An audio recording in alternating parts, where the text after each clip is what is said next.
ये हमारे पास एक पार्ट है जिसकी हमारे को मशीनिंग करनी है, रफिंग और री रफिंग। तो हमने क्या किया, सबसे पहला काम ब्लॉक बनाया। ठीक है, तो ये ब्लॉक बन गया। उसके बाद हमने बनाया कोऑर्डिनेट सिस्टम। तो ये कोऑर्डिनेट सिस्टम, इसको एक्टिव करके वर्क प्लेन एडिटर में जाके स्वैप एक्सिस, स्वैप एक्सिस में हमारे को जेड बताना भी किधर चाहिए, एक्स बताना है, वाई बताना है किधर चाहिए। ओके करेंगे और इस वर्क प्लेन को एक्टिव करेंगे। ब्लॉक हमारे को दोबारा से क्रिएट करना पड़ेगा क्योंकि हमने कोऑर्डिनेट सिस्टम जो है चेंज। ब्लॉक का काम खत्म हो गया इसको। उसके बाद हमारे को एक चाहिए रफिंग के लिए एंड में। तो मैंने मान लो यहाँ पे 30 mm का एंड मिल चाहिए। ठीक है, इसको करके क्लोज। तो ये एंड टूल पाथ में जाएंगे, मॉडल एरिया क्लियरेंस लेंगे।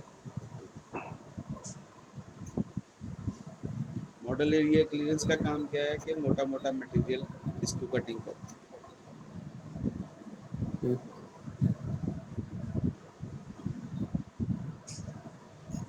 ठीक है, उसके बाद हमने कल देखा था कि हमारे को इसको कर देना ऑफसेट मॉडल।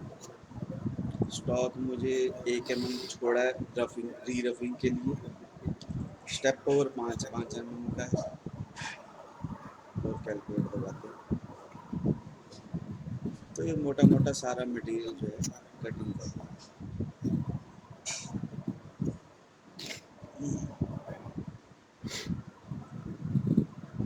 ठीक है, अब ऑफसेट मॉडल लेना है या ऑफसेट ऑल लेना है, वो हमारी मर्जी है, डिपेंड करेगा कि किस में लिफ्ट कम आ रहा है। ठीक है, अब इसमें देखो लिफ्ट कम है एज कम्पेयर टू पहले वाले से, तो ये ठीक है। सर ये हम टूल पाथ कंट्रोल नहीं कर सकते सर, ये जो पिंक लाइंस है सर, नहीं नहीं मतलब जब टूल ऊपर जाता है तब ये कंट्रोल नहीं कर सकते सर हम? नहीं नहीं, इसी के लिए तो हम सारी मेहनत कर रहे हैं कि ये कम से कम लिफ्ट हो। तो इसको हम नहीं कंट्रोल कर सकते, इसी के लिए तो सॉफ्टवेयर है। तो सॉफ्टवेयर में ओके नहीं कंट्रोल सर। करना है। हम तो परमुटेशन कॉम्बिनेशन लगा के अलग अलग ऑप्शन सेलेक्ट कर सकते हैं कि ऑफसेट में क्या हो रहा है, उसमें क्या हो रहा है, उसमें क्या हो रहा है, ताकि ज़्यादा जल्दी से जल्दी मटीरियल कटिंग हो सके। ओके। अब ये टूल पाथ क्रिएट हो गया। उसके बाद एक और टूल पाथ है हमारे पास, मॉडल रेस्ट एरिया क्लियरेंस। बिल्कुल सेम है, जैसे मॉडल एरिया क्लियरेंस है वैसे ही रेस्ट एरिया क्लियरेंस है। इसमें सिर्फ एक छोटी सी ऑप्शन ऑन होती है कि उसको ये बताना पड़ता है, ये देखिए यहाँ पे ये रेस्ट मशीन, बाकी सारी चीज़ें सेम है, सिर्फ rest machining extra. Rest machining का मतलब है कि इससे पहले कौन सा ऑपरेशन हो चुका है। तो रेस्ट मशीनिंग लेके यहाँ से 1 नंबर सेलेक्ट कर दो, जो हमने 1 नंबर टूल पाथ क्रिएट किया। हमने कहा जी 1 नंबर ने जहाँ जहाँ मटेरियल छोड़ना वहाँ वहाँ पे टूल पाथ नंबर 2 चले। तो अब वैसे इसके लिए टूल मुझे चेंज करना पड़ेगा। हम एक टूल लेते हैं बुल मिल,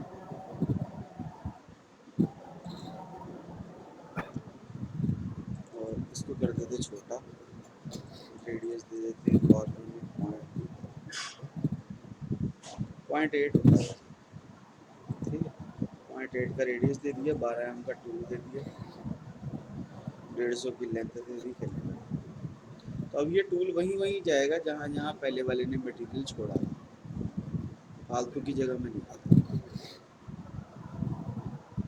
है ना, अब हमारे को यहाँ से मॉडल एरिया चाहिए या मॉडल ऑफसेट चाहिए, वो हम अपनी मर्जी से डिसाइड कर सकते हैं। अब क्योंकि हम रेस्ट रफिंग कर रहे हैं तो हमारे को ये स्टॉक भी कम कर देना चाहिए और स्टेप ओवर भी कम कर देना चाहिए, स्टेप डाउन भी कम कर देना चाहिए। ताकि ये सारी जगह पे जा सके। तो पहला टूल पाथ है रफिंग का, दूसरा है रेस्ट रफिंग। तो पहले वाले टूल पाथ में 30 mm के टूल ने जहाँ जहाँ मटेरियल छोड़ा, सेकंड टूल पाथ जो है वही वही, तो ये सारा का सारा मटेरियल फालतू का।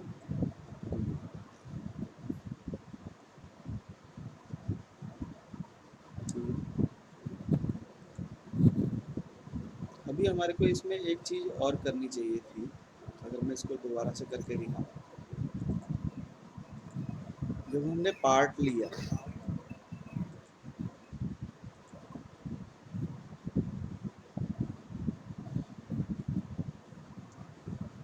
या किसी और में करके दिखाऊं, किसी और में करके थोड़ा सा एग्जांपल बढ़ जाएगी। हम पार्ट ले लेते हैं, ले लेते हैं।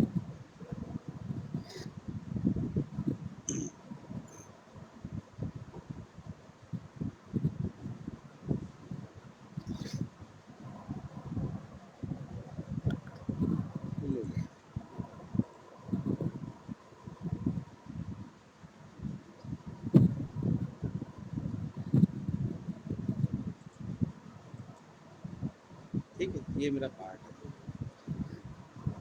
तो सबसे पहला काम हमारे को चाहिए ब्लॉक, तो ब्लॉक आ गया। उसके बाद हमारे को वर्क प्लेन चाहिए, वर्क प्लेन आ गया।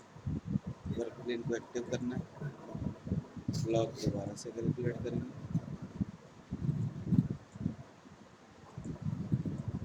ठीक है, टूल दे सकते हैं, 12 mm का टूल है। टूल पाथ में हमने कहा कि मॉडल एरिया क्लियरेंस,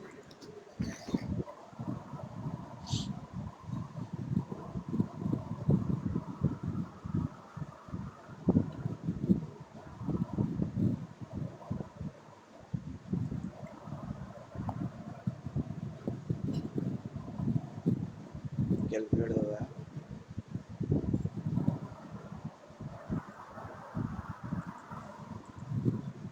तो इसलिए देखो मोटा मोटा मटेरियल कटिंग। अब इसने मटेरियल कितना छोड़ा, 0.1 का। इसको थोड़ा सा बढ़ा देते हैं, 1 mm का मटेरियल छोड़ देते हैं।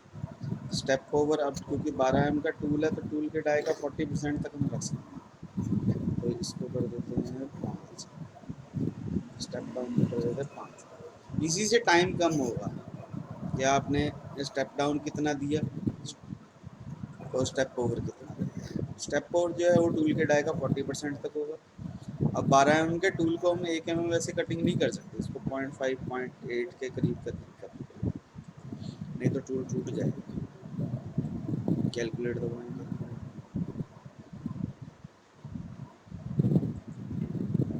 ये मोटा मोटा कटिंग। अब एक और तरीका सिखाता हूँ कि इसी टूल पाथ को एडिट करो, जो मैं पिछले टूल पाथ में करने वाला था। इसको एडिट करके इसकी कॉपी बना लो, ये देखो यहाँ से क्रिएट न्यू टूल। अब ये नया टूल पाथ क्रिएट हो जाएगा। अब यहाँ पे रेस्ट मशीनिंग ऑन करो, तो ये भी इजी तरीका है। रेस्ट मशीनिंग ऑन करके इसको रेस्ट के अंदर बता दो कौन सा टूल पाथ है, और स्टॉक को कर दो कम। ठीक है, टूल चेंज करना पड़ेगा तो टूल भी चेंज कर दो। मान लो मैंने 6 mm का टूल है, कॉर्नर रीडिंग पॉइंट टूल है। ठीक है, और उसको ये भी बताना पड़ेगा कि स्टेप ओवर कितना है। 6 का टूल है तो इसको हमारे को कम करना पड़ेगा 2 बार। स्टेप डाउन भी कम करना पड़ेगा,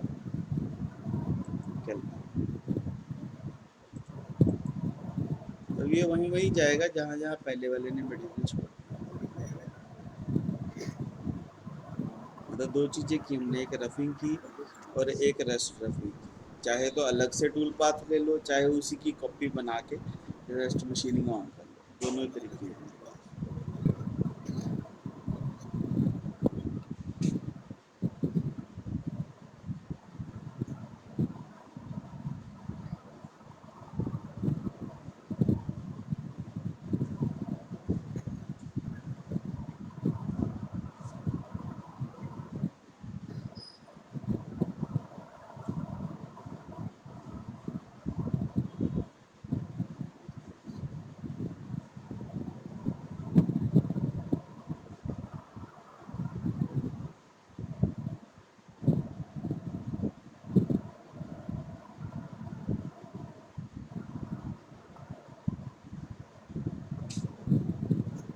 रहा था, कैलकुलेट होने में टाइम लगाता है ये, क्योंकि मोड छोटा हो गया ना मटेरियल बहुत ज़्यादा, तो जितनी ज़्यादा कैलकुलेशन होगी उतना ज़्यादा टाइम लगेगा। Okay sir. अब जैसे ये बाहर चला गया, तो हमारे को बाहर तो जाना नहीं है, तो हम इसमें लिमिट लगा देंगे यहाँ से कंपोजिट कर करके,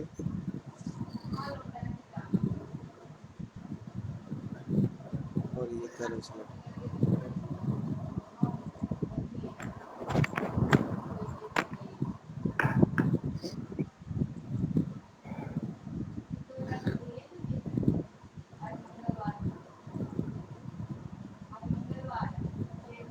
टूल पाथ को हाइड कर,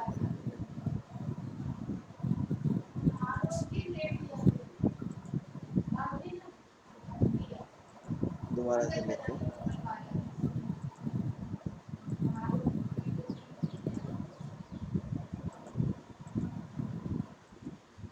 तो बाउंड्री देने से फ़ायदा ये होगा कि उससे बाहर नहीं निकलेगा। ये दो ऑपरेशन तो हमेशा ही करने पड़ेंगे, 90% जॉब जो होंगी उसमें ये दो ऑपरेशन तो करने ही हैं।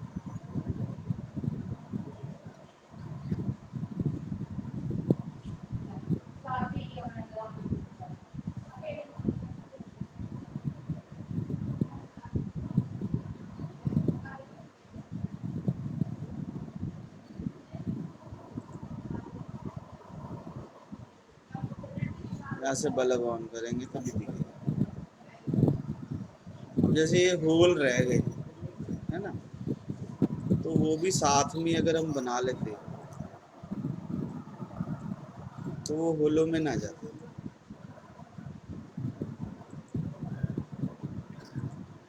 इसको सिलेक्ट किए,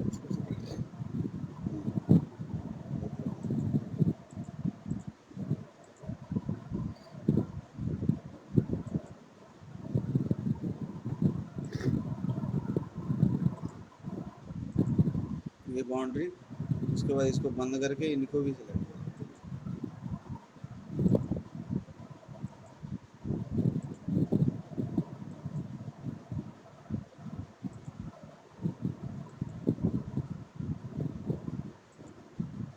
ठीक है, बाहर वाली बाउंड्री भी यस। बना ली और अंदर वाली।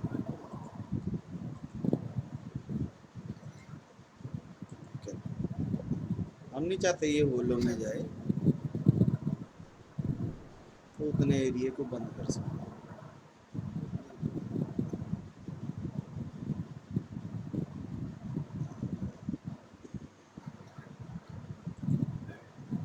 तो अब सिर्फ इतने एरिया में जाएगा। ठीक है, अब दो टूल पाथ हो गए हमारे पास। हमने क्या करना है, एक स्टॉक मॉडल क्रिएट करना है। इस स्टॉक मॉडल में पहले एक नंबर को एक्टिव करेंगे, एक नंबर को एक्टिव करके ऐड कर देंगे स्टॉक, फिर दो नंबर को एक्टिव करेंगे और दो नंबर को भी ऐड कर देंगे स्टॉक। दोनों इसके अंदर ऐड हो गए। इसको करेंगे कैलकुलेट, राइट क्लिक करके यहाँ से शेडेड ऑन कर, टूल पाथ को हाइड कर दो, तो ये हमारे को दिखाएगा मटेरियल क्या बचा है दोनों टूल पाथ में निकल। अगर हम चाहते हैं कि अलग अलग नज़र आए, इसको कर दो डिलीट दोबारा से, एक क्रिएट स्टॉक मॉडल करो, तो ये एक नंबर आ गया, तो एक नंबर को एक्टिव करके इसमें डाल, ऐड कर दो स्टॉक, और इसको कर दो शेडेड, और इसको कर दो कैलकुलेट। तो ये पहला मटेरियल टूल पाथ है। फिर एक क्रिएट स्टॉक मॉडल और कर लो, दो नंबर को एक्टिव, यहाँ से भी इसको भी एक्टिव, जो एक्टिव होगा वही स्टॉक मॉडल के अंदर जाएगा। दो नंबर में चला गया,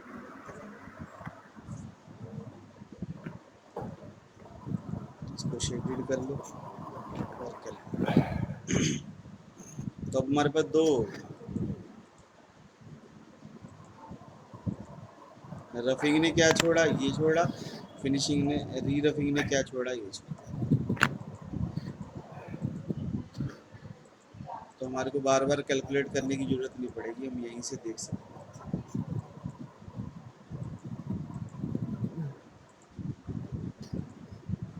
दोनों टूल पाथ क्रिएट हो गए।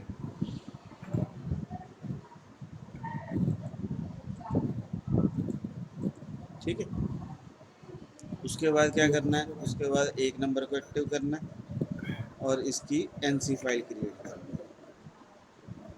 क्रिएट इंडिविजुअल एनसी, तो ये एनसी प्रोग्राम आ गए हैं। अब एक नंबर को एक्टिव कर लो और ये सेकंड टूल पाथ को भी ऐड कर दो एनसी प्रोग्राम।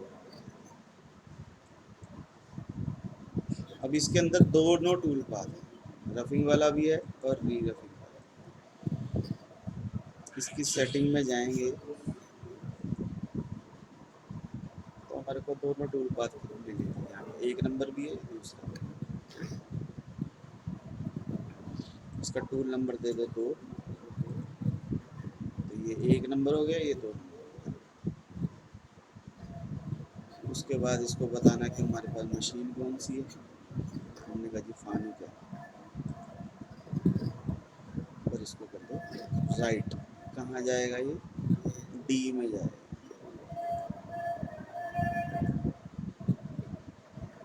ये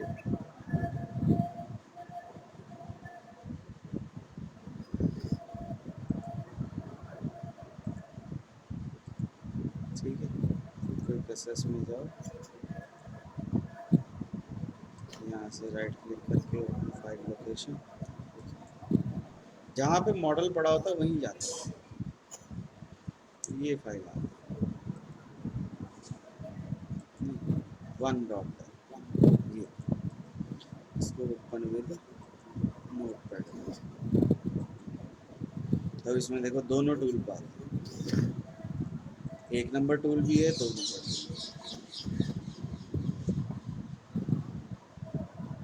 तो इस प्रोग्राम के लिए हम जो है सारी मेहनत कर रहे हैं। ठीक है, रफिंग भी हो गया, री रफिंग भी हो गया, उसका स्टॉक मॉडल भी क्रिएट कर दिया हमने, एनसी फाइल भी क्रिएट कर दी, वर्क प्लेन को भी एडिट किया हमने। ठीक है, टूल भी चेंज किया हमने, रफिंग रेस्ट रफिंग भी करी हमने। ठीक है, तो एक तरीके से हमने पूरा गो थ्रू किया इसको। अगर इसको सिमुलेट करके देखना तो किसी भी टूल पाथ को राइट क्लिक करके सिमुलेट फ्रॉम स्टार्ट और यहाँ से प्ले।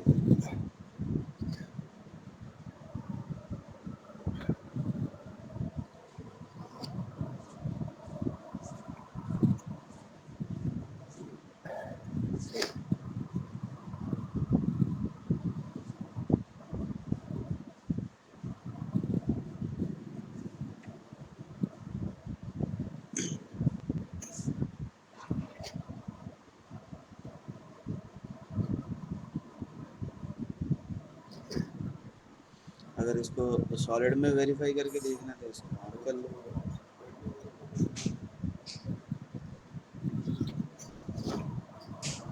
यहाँ से शेडेड चेंज कर लो, फिक्स डायरेक्शन,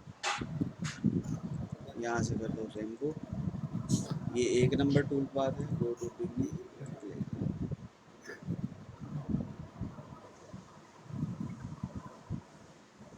स्पीड तेज कर सकते हैं।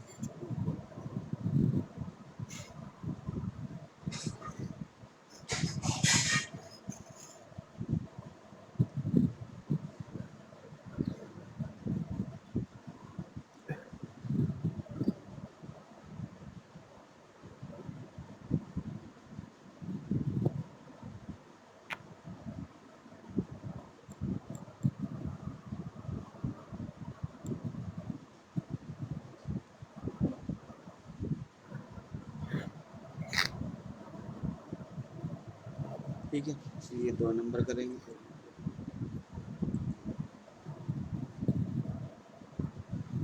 बल्ब ऑन करना पड़ेगा, प्ले कर।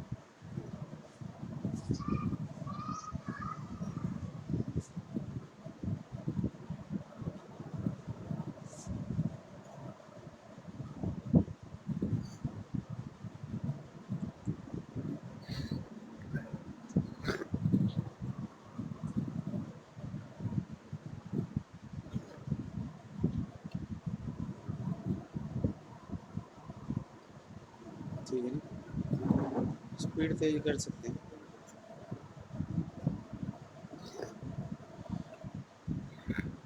तो हमारी रफिंग भी हो गई, री रफिंग भी हो गई, दोनों टूल पाथ सिमुलेट भी हो गए, दोनों टूल पाथ का प्रोग्राम एक सिंगल प्रोग्राम में स्टॉक मॉडल भी क्रिएट हो गया। अगर हमारे को अब जैसे वेरीफाई में टाइम लगता है, तो स्टॉक मॉडल करने से हमारे को फ़ायदा यही है कि उसमें हमारे को टाइम नहीं लगता, एक बार ही कैलकुलेट कर दिया तो जल्दी जल्दी हो गया।